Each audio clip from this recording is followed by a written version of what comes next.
The Fordwych Castle Mystery. A Lady Molly of Scotland Yard mystery by Baroness Orczy, author of The Scarlet Pimpernel, read by Dennis Edward Delaney.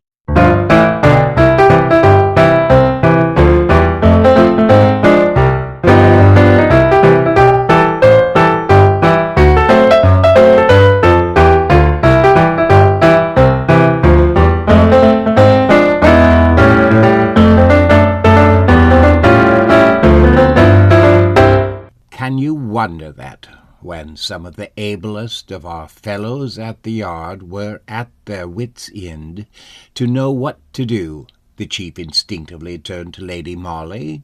Surely the Fordwych Castle Mystery, as it was universally called, was a case which more than any other required feminine tact, intuition, and all those qualities of which my dear lady possessed more than her usual share. With the exception of Mr. McKinley, the lawyer, and young Jack d'Albuquerque, there were only women connected with the case. If you have studied Debrett at all, you know as well as I do that the peerage is one of those old English ones which date back some 600 years, and that the present Lady d'Albuquerque is a baroness in her own right, the title and estates descending to heirs general. If you have perused that same interesting volume carefully, you will also have discovered that the late Lord d'Albuquerque had two daughters, the eldest Clementina Cecilia, the present Baroness, who succeeded him, the other Margaret Florence, who married in 1884 Jean-Laurent Dupleix, a Frenchman whom Debrett vaguely describes as Pondicherry, India, and of whom she had issued two daughters, Henriette Marie, heir now to the ancient barony of d'Albuquerque of Fordwych, and Joan, born 2 years later. There seems to have been some mystery or romance attached to this marriage of the Honourable Margaret Florence d'Albuquerque to the dashing young officer of the Foreign Legion. Old Lord d'Albuquerque at the time was British ambassador in Paris, and he seems to have had grave objections to the union, but Miss Margaret, openly flouting her father's displeasure and throwing prudence to the winds, ran away from home one fine day with Captain Duplessis, and from Pondicherry wrote a curt letter to her relatives, telling them of her marriage with the man she loved best in all the world. Old Lord d'Albuquerque never got over his daughter's wilfulness. She had been his favourite, it appears, and her secret marriage and deceit practically broke his heart.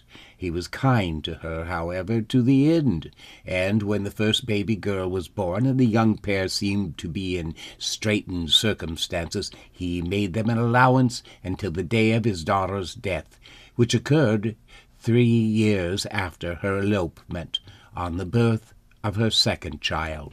When on the death of her father, the Honourable Clementina Cecilia came into the title and fortune, she seemed to have thought it her duty to take some interest in her late sister's eldest child, who, failing her own marriage and issue, was heir to the barony of d'Albuquerque. Thus it was that Miss Henriette Marie Dupleix came, with her father's consent, to live with her aunt at Fordwych Castle. Debrett will tell you, moreover, that in 1901 she assumed the name of d'Albuquerque in lieu of her own, by royal license.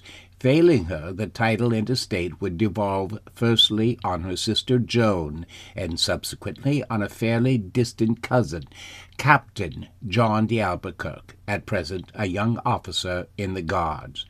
According to her servants, the present Baroness d'Albuquerque is very self-willed, but otherwise neither more nor less eccentric than any North Country old maid would be, who had such an exceptional position to keep up in the social world. The one soft trait in her otherwise not very lovable character is her great affection for her late sister's child. Miss Henriette Duplessis d'Albuquerque has inherited from her French father dark eyes and hair and a somewhat swarthy complexion, but no doubt it is from her English ancestry that she has derived a somewhat masculine frame and a very great fondness for all outdoor pursuits. She is very athletic, knows how to fence and to box, rides to hounds, and is a remarkably good shot. From all accounts, the first hint of trouble in that gorgeous home was coincident with the arrival of Fordwych of a young, very pretty girl visitor, who was attended by her maid, a half-caste woman, dark complexion and surly of temper, but obviously of dog-like devotion towards her young mistress. This visit seems to have come as a surprise to the entire household at Fordwych Castle, her ladyship having said nothing about it until the very morning that the guests were expected. She then briefly ordered one of the housemaids to get a bedroom ready for a young lady and to put up a small camp bedstead in an adjoining dressing-room.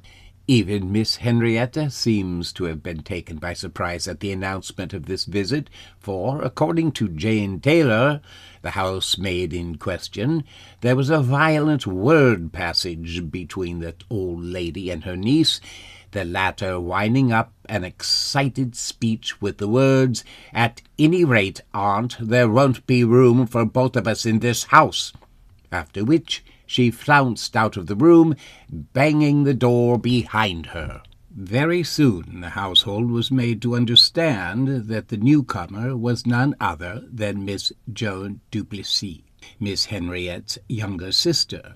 It appears that Captain Duplessis had recently died in Pondicherry, and that the young girl then wrote to her aunt, Lady d'Albuquerque, claiming her help and protection, which the old lady naturally considered it her duty to extend to her. It appears that Miss Joan was very unlike her sister, as she was petite and fair, more English-looking than foreign, and had pretty, dainty ways which soon endeared her to the household.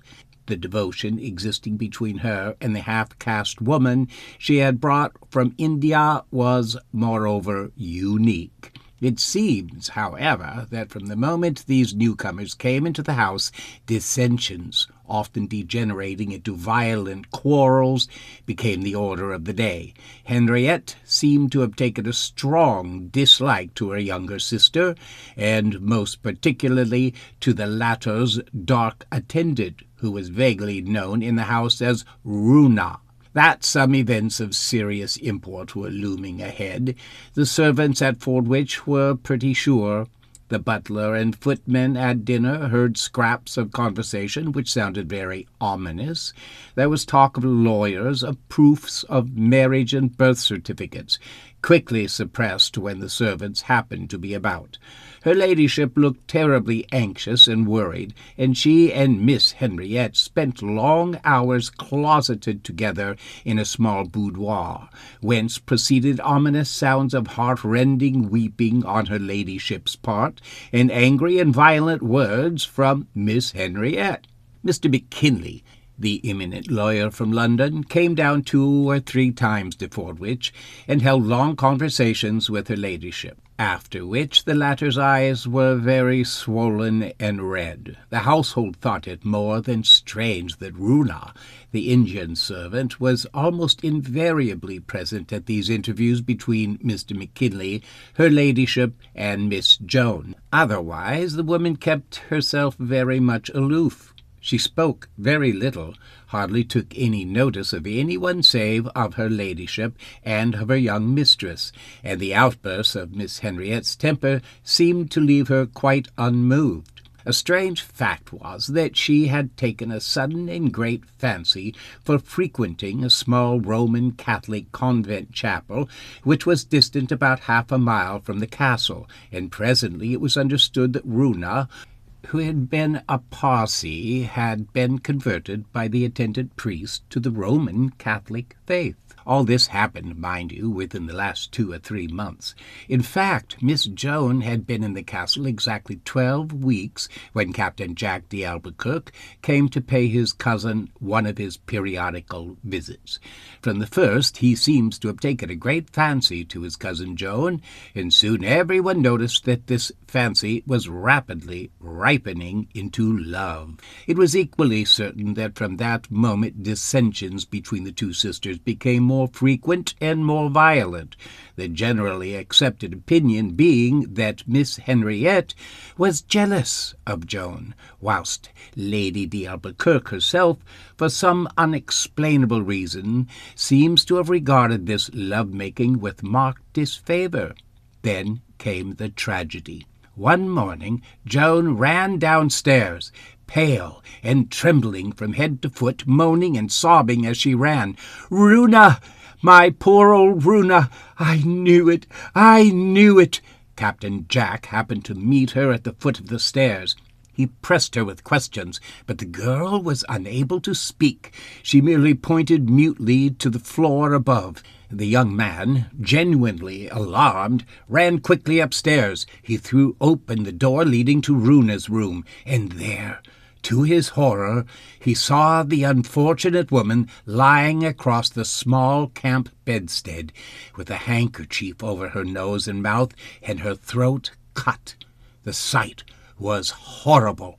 Poor Runa was obviously dead. Without losing his presence of mind, Captain Jack quietly shut the door again, after urgently begging Joan to compose herself and to try to keep up, at any rate until the local doctor could be sent for and the terrible news gently broken to Lady d'Albuquerque. The doctor, hastily summoned, arrived some 20 minutes later. He could but confirm Joan's and Captain Jack's fears. Runa was indeed dead. In fact, she had been dead some hours. Chapter 2. From the very first, mind you, the public took a more than usually keen interest in this mysterious occurrence. The evening papers on the very day of the murder were ablaze with flaming headlines such as "The Tragedy at Fordwych Castle Mysterious Murders of an Important Witness, Grave Charges Against Persons in High Life," and so forth. As time went on, the mystery deepened more and more, and I suppose Lady Molly must have had an inkling that sooner or later the chief would have to rely on her help and advice, for she sent me down to attend the inquest, and gave me strict orders to keep eyes and ears open for every detail in connection with the crime, however trivial it might seem. She herself remained in town, awaiting a summons from the chief. The inquest was held in the dining-room of Fordwych Castle, and the noble hall was crowded to its utmost when the coroner and jury finally took their seats, after having viewed the body of the poor murdered woman upstairs. The scene was dramatic enough to please any novelist, and in an awed hush descended over the crowd when, just before the proceedings began, a door was thrown open, and in walked, stiff and erect, the Baroness d'Albuquerque, escorted by her niece, Miss Henriette, and closely followed by her cousin, Captain Jack of the Guards. The old lady's face was indifferent and haughty as usual, and so was that of her athletic niece. Captain Jack, on the other hand, looked troubled and flushed. Everyone noted that. Directly he entered the room, his eyes sought a small, dark figure that sat silent and immovable beside the portly figure of the great lawyer, Mr. Hubert McKinley. This was Miss Joan Duplessis, in a plain black stuffed gown, her young face pale and tear-stained. Dr. Walker, The local practitioner was, of course, the first witness called. His evidence was purely medical. He deposed to having made an examination of the body and stated that he found that a handkerchief saturated with chloroform had been pressed to the woman's nostrils, probably while she was asleep, her throat having subsequently been cut with a sharp knife. Death must have been instantaneous, as the poor thing did not appear to have struggled at all. In answer to a question from the coroner, the doctor said that no great force or violence would be required for the gruesome deed, since the victim was undeniably unconscious when it was done. At the same time, it argued unusual coolness and determination. The handkerchief was produced, also the knife. The former was a bright-colored one, stated to be the property of the deceased. The latter was a foreign, old-fashioned hunting knife, one of the panoply of small arms and other weapons which adorned a corner of the hall. It had been found by Detective Elliot in a clump of gorse on the adjoining golf links. There could be no question that it had been used by the murderer for his fell purpose, since at the time it was found it still bore traces of blood. Captain Jack was the next witness called. He had very little to say, as he merely saw the body from across the room, and immediately closed the door again, and, having begged his cousin to compose herself, called his own valet and sent him off for the doctor. Some of the staff of Fordwych Castle were called, all of whom testified to the Indian woman's curious taciturnity, which left her quite isolated among her fellow servants. Miss Henriette's maid, however, Jane Partlet, had one or two more interesting facts to record. She seems to have been more intimate with the deceased woman than anyone else, and on one occasion, at least, had quite a confidential talk with her. She talked chiefly about her mistress, said Jane, in answer to a question from the coroner, to whom she was most devoted. She told me that she loved her so, she would readily die for her. Of course, I thought that silly-like, and just mad, foreign talk, but Runa was very angry when I laughed at her, and then she undid her dress in front and showed me some papers which were sewn in the lining of her dress. All these papers by little Mrs. Fortune, she said to me. Runa guard these with her life. Someone must kill Runa before taking them from her. This was about 6 weeks ago, continued Jane, whilst a strange feeling of awe seemed to descend upon all those present whilst the girl spoke. Lately she became much more silent, and on my once referring to the papers, she turned on me savage-like and told me to hold my tongue. Asked if she had mentioned the incident of the papers to anyone, Jane replied in the negative. Except to Miss Henriette, of course, she added, after a slight moment of hesitation. Throughout all these preliminary examinations, Lady d'Albuquerque, sitting between her cousin Captain Jack and her niece Henriette, had remained quite silent in an erect attitude expressive of haughty indifference.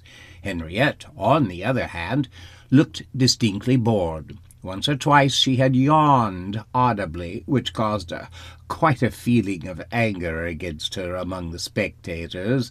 Such callousness in the midst of so mysterious a tragedy, and when her own sister was obviously in such deep sorrow, impressed everyone very unfavorably. It was well known that the young lady had had a fencing lesson just before the inquest in the room immediately below that where Runa lay dead, and that within an hour of the discovery of the tragedy she was calmly playing golf.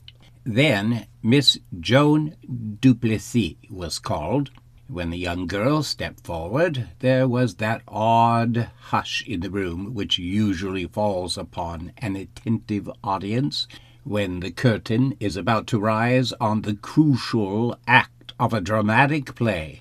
But she was calm and self-possessed and wonderfully pathetic-looking in her deep black, and with the obvious lines of sorrow which the sad death of a faithful friend had traced on her young face. In answer to the coroner, she gave her name as Joan Clarissa Duplessis, and briefly stated that until the day of her servant's death she had been a resident at Fordwych Castle, but that since then she had left that temporary home, and had taken up her abode at the Kirk Arms, a quiet little hostelry on the outskirts of the town.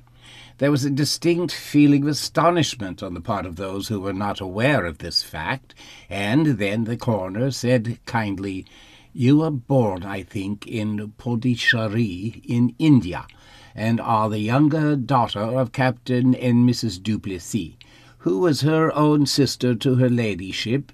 "I was born in Pondicherry," replied the young girl quietly, "and I am the only legitimate child of the late Captain and Mrs. Duplessis, her own sister to her ladyship."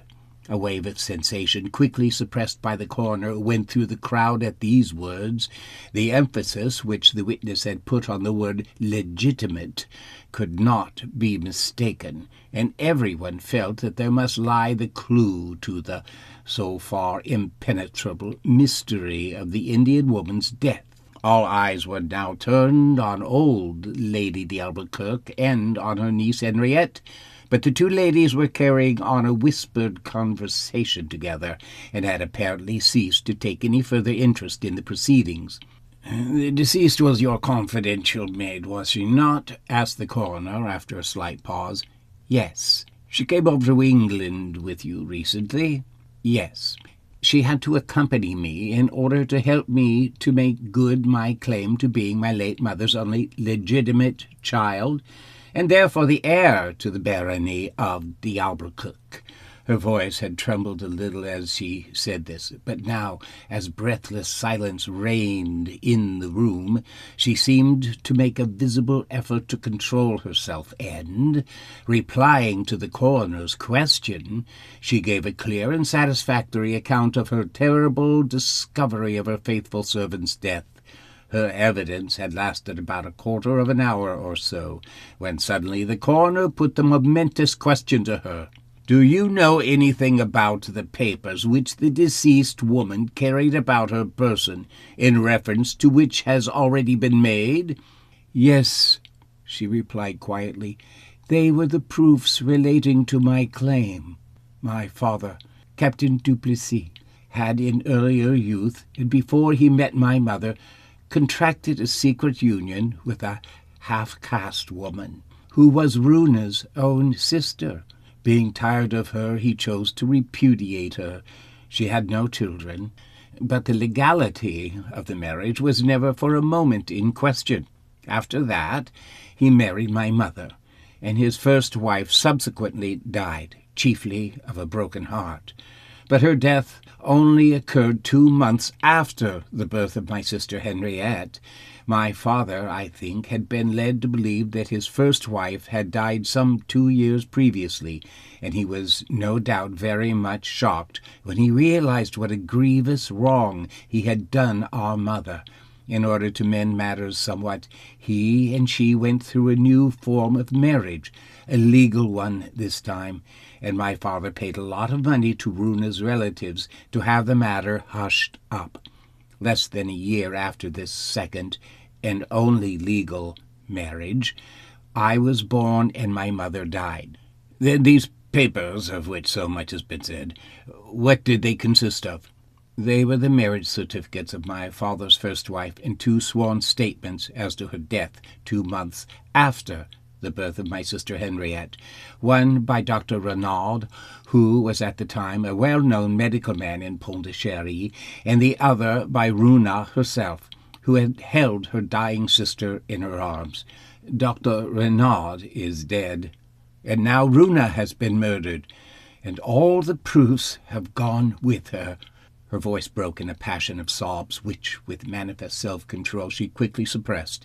In that crowded court you could have heard a pin drop, so great was the tension of intense excitement and attention. "Then those papers remained in your maid's possession? Why was that?" asked the coroner. "I did not dare to carry the papers about with me," said the witness, while a curious look of terror crept into her young face as she looked across at her aunt and sister. "Runa would not part with them. She carried them in the lining of her dress, and at night they were all under her pillow. After her death, and when Dr. Walker had left, I thought it my duty to take possession of the papers which meant my whole future to me, and which I desired then to place in Mr. McKinley's charge. But though I carefully searched the bed and all the clothing by my poor Runa's side, I did not find the papers. They were gone." I won't attempt to describe to you the sensation caused by the deposition of this witness. All eyes wandered from her pale young face to that of her sister, who sat almost opposite to her, shrugging her athletic shoulders and gazing at the pathetic young figure before her with callous and haughty indifference. "Now, putting aside the question of the papers for the moment," said the coroner after a pause, "do you happen to know anything of your late servant's private life? Had she an enemy, or perhaps a lover?" "No," replied the girl. "Runa's whole life was centered in me and in my claim. I had often begged her to place our papers in Mr. McKinley's charge, but she would trust no one. I wish she had obeyed me." Here moaned the poor girl involuntarily. "And I should not have lost what means my whole future to me, and the being who loved me best in all the world would not have been so foully murdered."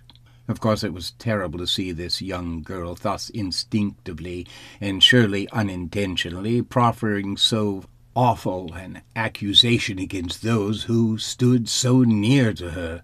That the whole case had become hopelessly involved and mysterious, nobody could deny. Can you imagine the mental picture formed in the mind of all present by the story, so pathetically told, of this girl who had come over to England in order to make good her claim, which she felt to be just, and who, in one fell swoop, saw that claim rendered very difficult to prove through the dastardly murder of her principal witness? That the claim was seriously jeopardized by the death of Runa and the disappearance of the papers was made very clear, mind you, through the statements of Mr. McKinley, the lawyer. He could not say very much, of course, and his statements could never have been taken as actual proof, because Runa and Joan had never fully trusted him, and had never actually placed the proofs of the claim in his hands. He certainly had seen the marriage certificate of Captain Duplessis's first wife, and a copy of this, as he very properly stated, could easily be obtained. The woman seems to have died during the great cholera epidemic of 1881, when, owing to the great number of deaths which occurred, the deceit and concealment practiced by the natives at Pondicherry, and the supineness of the French government, death certificates were very casually and often incorrectly made out. Runa had come over to England ready to swear that her sister had died in her arms 2 months after the birth of Captain Duplessis's eldest child, and there was the sworn testimony of Dr. Renaud since dead. These affidavits Mr. McKinley had seen and read. Against that, the only proof of which now remained of the justice of Joan Duplessis's claim was the fact that her mother and father went through a second form of marriage some time after the birth of their first child, Henriette. This fact was not denied, and, of course, it could be easily proved, if necessary, but even then it would in no way be conclusive. It implied the presence of a doubt in Captain Duplessis's mind, a doubt which the second marriage ceremony may have served to set at rest, but it in no way established the illegitimacy of his eldest daughter. In fact, the more Mr. McKinley spoke, the more convinced did everyone become that the theft of the papers had everything to do with the murder of the unfortunate Runa. She would not part with the proofs which meant her mistress's fortune, and she paid for her devotion with her life. Several more witnesses were called after that. The servants were closely questioned, the doctor was recalled, but in spite of long and arduous efforts, the coroner and jury could not bring a single real fact to light beyond those already stated. The Indian woman had been murdered. The papers which she always carried about her body had disappeared. Beyond that, nothing. An impenetrable wall of silence and mystery. The butler at Fordwych Castle had certainly missed the knife with which Runa had been killed from its accustomed place on the morning after the murder had been committed, but not before. And the mystery further gained in intensity from the fact that the only purchase of chloroform in the district had been traced to the murdered woman herself. She had gone down to the local chemist one day some 2 or 3 weeks previously and shown him a prescription for cleansing the hair, which required some chloroform in it. He gave her a very small quantity in a tiny bottle, which was subsequently found empty on her own dressing table. No one at Fordwych Castle could swear to having heard any unaccustomed noise during that memorable night. Even Joan, who slept in the room adjoining that where the unfortunate Runa lay, said she had heard nothing unusual. But then the door of communication between the two rooms was shut, and the murderer had been quick and silent. Thus this extraordinary inquest drew to a close, leaving in its train an air of dark suspicion and unexplainable horror. The jury returned a verdict of wilful murder against some person or persons unknown. And the next moment Lady d'Albuquerque rose and, leaning on her niece's arm, quietly walked out of the room. Chapter 3. 2 of our best men from the yard, Pegram and Elliot, were left in charge of the case. They remained at Fordwych, the little town close by, as did Miss Joan, who had taken up her permanent abode at the d'Albuquerque Arms, whilst I returned to town immediately after the inquest. Captain Jack had rejoined his regiment, and apparently the ladies of the castle had resumed their quiet, luxurious life just the same as heretofore. The old lady led her own somewhat isolated, semi-regal life. Miss Henriette fenced and boxed, played hockey and golf, and over the fine castle and its haughty inmates there hovered like an ugly bird of prey the threatening presence of a nameless suspicion. The 2 ladies might choose to flout public opinion, but public opinion was dead against them. No one dared formulate a charge, but everyone remembered that Miss Henriette had, on the very morning of the murder, been playing golf in the field where the knife was discovered, and that if Miss Joan du Plessis ever failed to make good her claim to the barony of d'Albuquerque, Miss Henriette would remain in undisputed possession. So now, when the ladies drove past in the village street, no one doffed a cap to salute them. And when at church the parson read out the 6th commandment, "Thou shalt do no murder," all eyes gazed with fearsome awe at the old Baroness and her niece. Splendid isolation reigned at Fordwych Castle. The daily papers grew more and more sarcastic at the expense of the Scotland Yard authorities, and the public more and more impatient. Then it was that the chief grew desperate and sent for Lady Molly, the result of the interview being that I once more made the journey down to Fordwych, but this time in the company of my dear lady, who had received carte blanche from headquarters to do whatever she thought right in the investigation of the mysterious crime. She and I arrived at Fordwych at 8 p.m., after the usual long wait at Newcastle. We put up at the d'Albuquerque Arms, and over a hasty and very bad supper, Lady Molly allowed me a brief insight into her plans. "I can see every detail of that murder, Mary," she said earnestly, "just as if I had lived at the castle all the time. I know exactly where our fellows are wrong, and why they could not get on. But although the chief has given me a free hand, what I am going to do is so irregular that if I fail, I shall probably get my immediate congee, whilst some of the disgrace is bound to stick to you. It is not too late. You may yet draw back and leave me to act alone." I looked her straight in the face. Her dark eyes were gleaming. There was the power of second sight in them, or of marvelous intuition of men and things. "I'll follow your lead, my Lady Molly," I said quietly. "Then go to bed now," she replied, with that strange transition of manner which to me was so attractive and to everyone else so unaccountable. In spite of my protest, she refused to listen to any more talk or to answer any more questions, and perforce I had to go to my room. The next morning I saw her graceful figure, immaculately dressed in a perfect tailor-made gown, standing beside my bed at a very early hour. "Why, what is the time?" I ejaculated, suddenly wide awake. "Too early for you to get up," she replied quietly. "I'm going to early Mass at the Roman Catholic convent close by." "To Mass at the Roman Catholic convent?" "Yes. Don't repeat all my words, Mary. It is silly and waste time.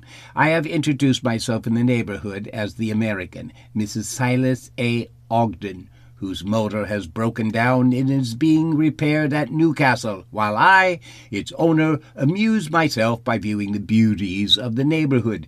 Being a Roman Catholic, I go to Mass first, and, having met Lady d'Alberkirk once in London, I go to pay her a respectful visit afterwards. When I come back, we will have breakfast together.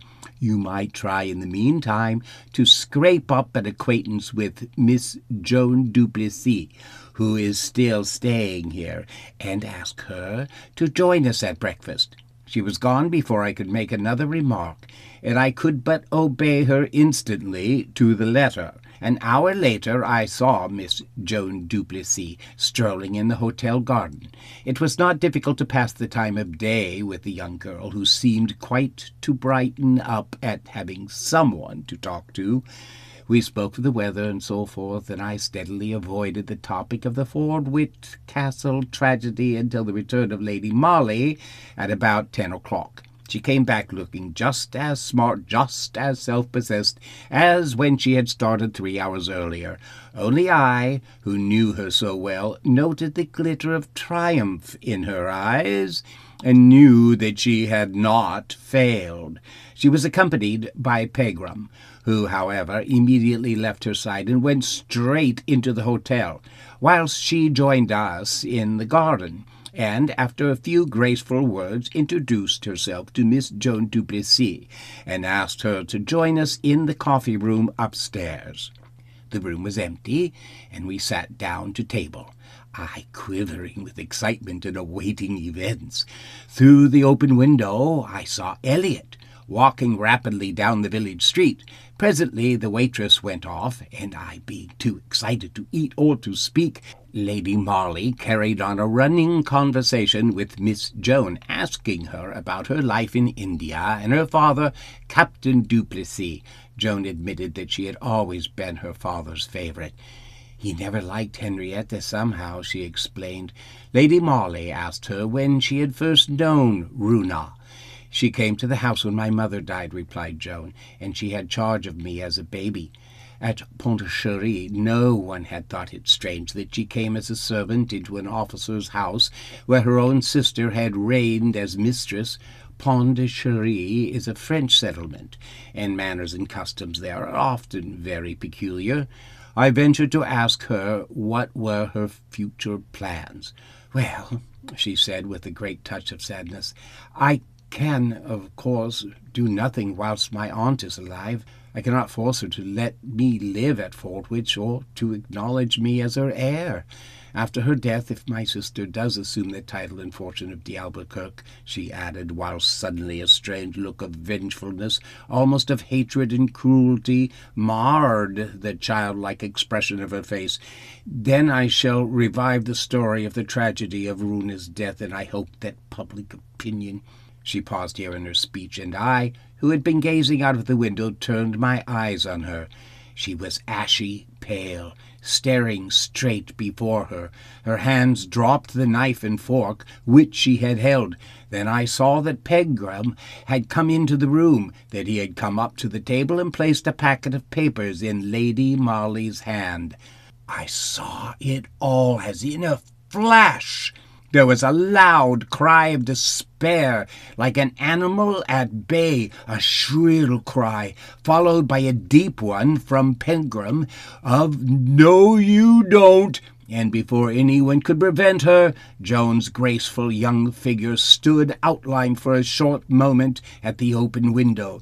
The next moment she had disappeared into the depth below, and we heard a dull thud which nearly froze the blood in my veins. Pegram ran out of the room, but Lady Molly sat quite still. "I have succeeded in clearing the innocent," she said quietly, "but the guilty has meted out to herself her own punishment." "Then it was she?" I murmured, horror-struck. "Yes, I suspected it from the first," replied Lady Molly calmly. "It was this conversion of Runa to Roman Catholicism and her consequent change of manner which gave me the first clue." "But why? Why?" I muttered.